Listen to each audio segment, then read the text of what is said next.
So just an experiment that I've been thinking of that I was going to do that represents a little bit of effort, but not a lot of effort, is the idea of PWM dimming a LED, and thereby with this I'd be able to make any arbitrary color using PWM dimming of a RGB LED, for example.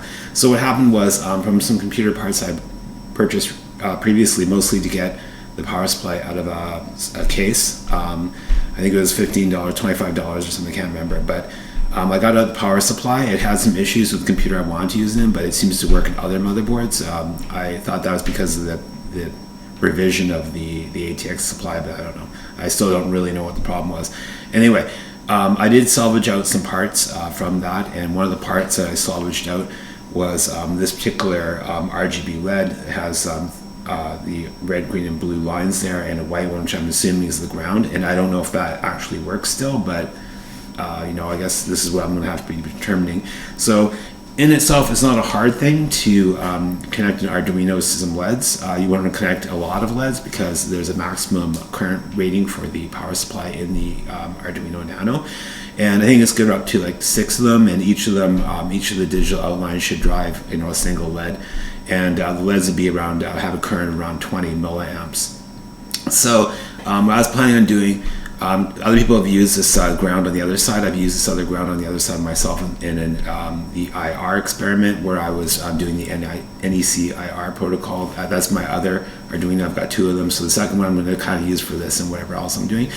So over here, there's a second ground, and there's a bunch of these digital out pins. So I'm going to take 3 of these digital outs, one for red, green, and blue, all in one line. I'm going to put some sort of connector on there, have some wires go off, solder on some resistors. Basically, that's it. Is make connectors, solder some resistors, and solder up that. It's nothing really too complicated.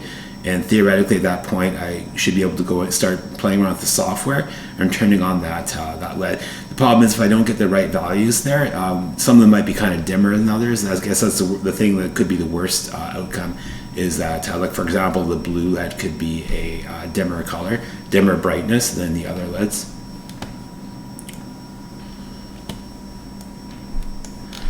Okay, so this isn't really that crazy thing to do. Somebody else is doing it here, and they're using the other ground, and they're using some pins. I don't know why they've used these particular pins, but some of them are PWM. Some have a built-in PWM. I was trying to do mine through software PWM, so that was my plan. So I guess maybe I could be going down the wrong creek, but that's what I'm going to try to do, because that's kind of what the experiment was about.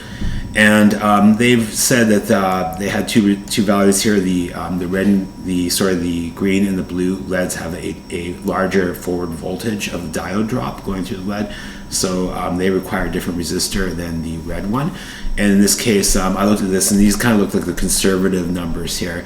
And somebody else is saying that they have much lower numbers than that. And they rate it for 25 milliamps. And you want to limit the current going through a LED, because LEDs burn out with higher currents, and also you'd be wasting power. The higher the current, the more power you'd be wasting, right? So also you can see here this what I've discovered is this law here, V equals IR Ohm's law, basically says if you have a circuit path and you put a resistor into it, your current will be a certain value, right? So it doesn't matter how much of what the amperage of your current source is, unless it's actually less than what it should be as a result of the computation.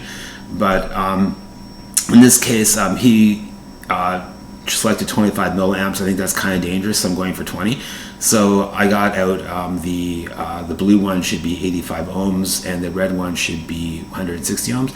So you get this by subtracting from the 5 volts, the 1.8 and 3.34 voltage drop, then solving Ohm's law and getting this out, which means that whenever you have a resistor going from a potential to ground, for example, you're creating a short circuit, but you're expecting the heat's going to come out of the resistors. So you can do a power calculation, but it's basically like a toaster. It's like an oven element, and you'll get the amount of power out, which is kind of like your current, but in this case it's very low. So the higher your resistor value, the lower the heat and the lower the current would be going through that circuit.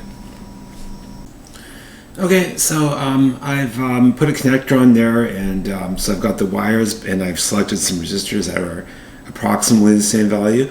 And we're going to go over here, and what this is going to do is going to go like flash like red, then green, then blue, and then it's going to flash all together. Like in theory, I don't really know if it's going to work, but it's a loop. It looks pretty straightforward. 2, 3, 4. Serial. Okay, serial, whatever. Serial's not relevant here. Save. Sketch.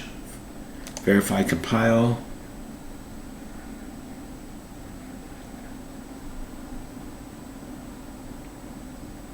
Okay, sketch upload.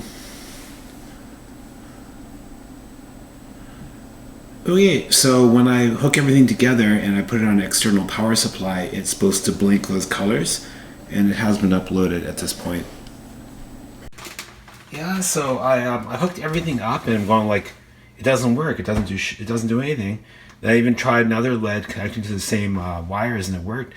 And I was looking it up, and luckily, one of my suspicions was correct.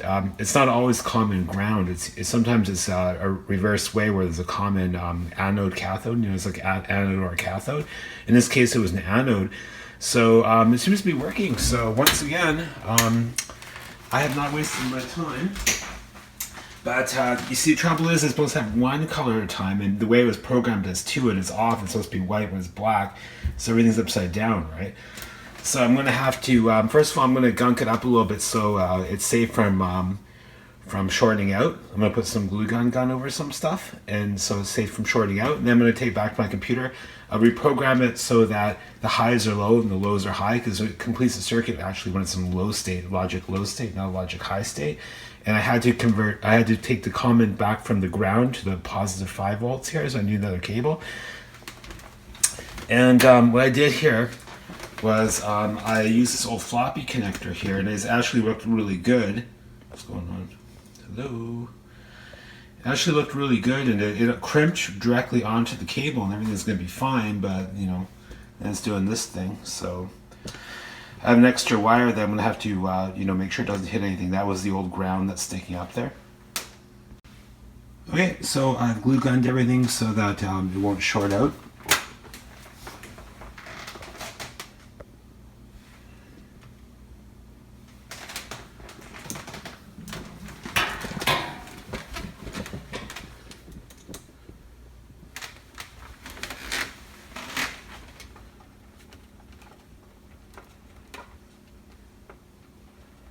So let it cool down just a bit more. Yeah, it ain't pretty, but it's not really supposed to be. Pretty sure that's safe though. I don't see anything sticking out anywhere. Okay, so I just switched the high and the lows, and what this means is it's supposed to go RGB, right? So let's go back over here. It's supposed to go red, green, blue. It's not going to be like two things at once. So let's verify. Pile, sketch, upload. Okay. Hey, RGB. White. Red, blue. Actually, it's red, blue, green. I don't know. I checked my wiring. I mean, obviously, it's just one of the pins is backwards from the way I thought I was going to wire it, but that's okay. I just have to adjust how I program the program. Should be fine.